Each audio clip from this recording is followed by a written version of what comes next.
শুনেন ভাইরা, বাপ মায়ে করে কামাই করে যে তুড়ি টাকা দেন আগে খাওয়া দাওয়া খরচও তুড়ি দিবেন, তার বেশি দিবেন না। তার জন্যে আপনি নিজের জন্য কিছু করেন, ওগর যেত দিবেন অতই ভালা। কোনোদিন কব না যে তোর যে বউ পোলাপান আছে ওগর নিকে কিছু কর, এত আঙ্গ দেশকে, এই কথাটা কোনোদিনও কব না। কষ্ট করে কামাই করে নিয়ে যাইবেন, ওই কথাটা কব না। ওগর দিলে ভালা, না দিলে খারাপ। আর ওটা প্রমাণ করবার চান, খরচ দেওয়া বন্ধ করে দেন, দেখবেন বলে আপনাকে এমনিতেই দেখবার পাবো না। কথাটা খারাপ শোনা গেলে এটাই হাসা। আজকে আপনি কষ্ট করে কামাই করে এনে দিবেন, 2 দিন আপনি কামের থানে যে না আপনি কামে গেলেন না, কাম 2 দিন বন্ধ থাকলো, তারপরে দেখবেন কি আপনার হাতে ধুই ধুই সেই হবো। তারপরে কব কি তোর বউ পোলাপান নিয়ে তুই আলাদা হয়ে জায়গা।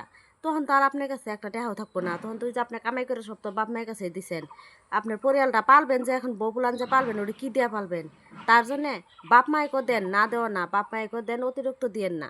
বাপ মাইক দিয়ে আপনার বাঁচায় রাখেন, যেন আপনি নিজের পরিয়ালের জন্য আপনি কিছু করবার পান। এই কথাটা সবসময় মনে রাখেন। আজকে যদি আপনি কিছু হয়ে যায়, আপনার পরিয়াল রাস্তার মধ্যে ভিক্ষা করে বেড়ান রাখবো।